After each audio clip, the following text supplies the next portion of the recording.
You need to know about KartRider Drift. That's the title of the video, and it's not false advertising. I discovered this game a week ago, and it has eaten my life. I've convinced several friends to download it, played it twice on stream, and have sunk more than 20 hours into some combination of karting, riding, and drifting. Before I go into pleading my case, you should know that this is not something that's normal for me.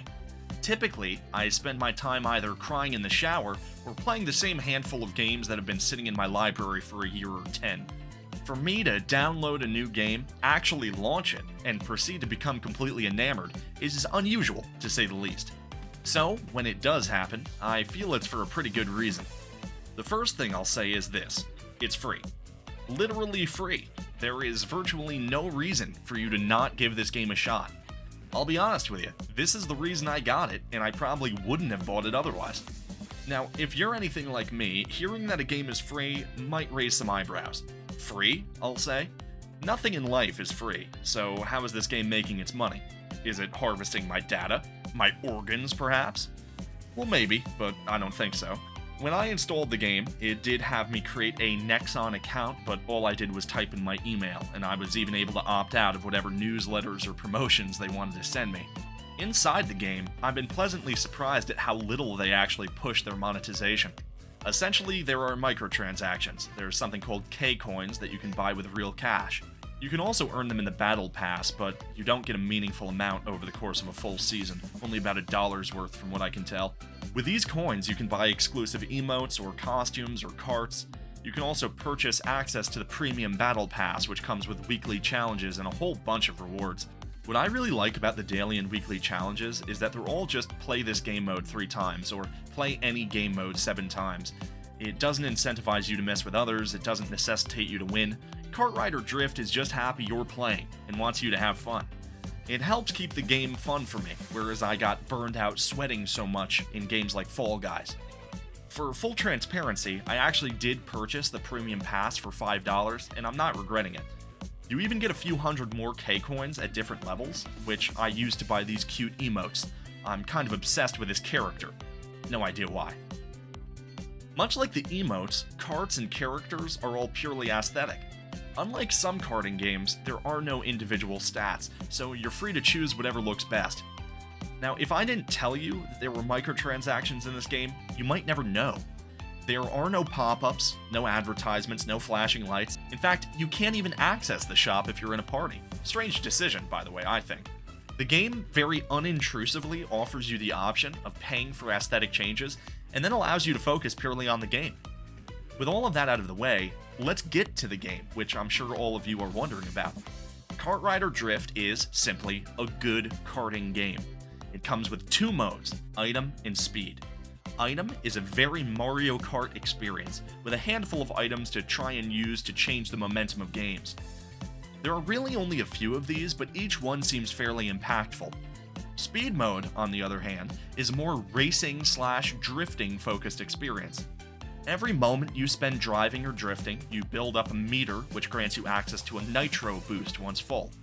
What I like about having both of these modes in the game is that one offers a fantastic party game experience, while the other offers a legitimately good racing game experience. You can queue up for either of these 2 game modes in solos, duos, or squads, which are teams of 4. These function exactly like they sound. In item mode, whoever finishes in first place wins it for their team. In speed mode, however, there's a point system. I was in a race one time where one of my opponents finished first, but my team finished 2nd, 3rd, 4th, and 5th, so we ended up winning it. He must have been fuming. There's also time attack mode, which allows you to compete against your own personal best on the various maps the game has to offer.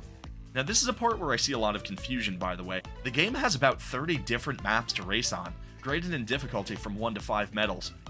A lot of these maps are, however, locked by default. In order to unlock them, you just need to get a star in each of these license challenges, which are minigames. Doing so will then grant you access to the higher difficulty maps. This isn't really something that the game tells you, which is a very odd choice design-wise, I think. However, a lot of people seem to think that 1-star maps are all the game has to offer, which is totally wrong, although I can understand the confusion. Speaking of odd design choices, the open mic is turned on by default. You may have seen Moist Cr1TiKaL's video where he was shit-talking kids without realizing it. I definitely recommend turning that off, at least I did. Aside from that, there are plenty of options, ranging from different button schemes to enabling a bunch of options that actually make the game a little easier. Queue times in the game last anywhere from 30 seconds to 2 or 3 minutes typically, depending on the time of day. You can always play time attack or bot games, however, with no queue at all. Once you get into the game, it'll only last somewhere between 2 and 4 minutes, making it very fast-paced and easy to get lost in. You can also set up custom games with your friends, choosing the map and game modes as you please. What helps alleviate some concerns about community aliveness and queue times is the fact that the game is cross-platform, currently between PC, iOS, and Android, and on March 8th of 2023, it's coming to Xbox and PlayStation as well. You did hear that right, by the way.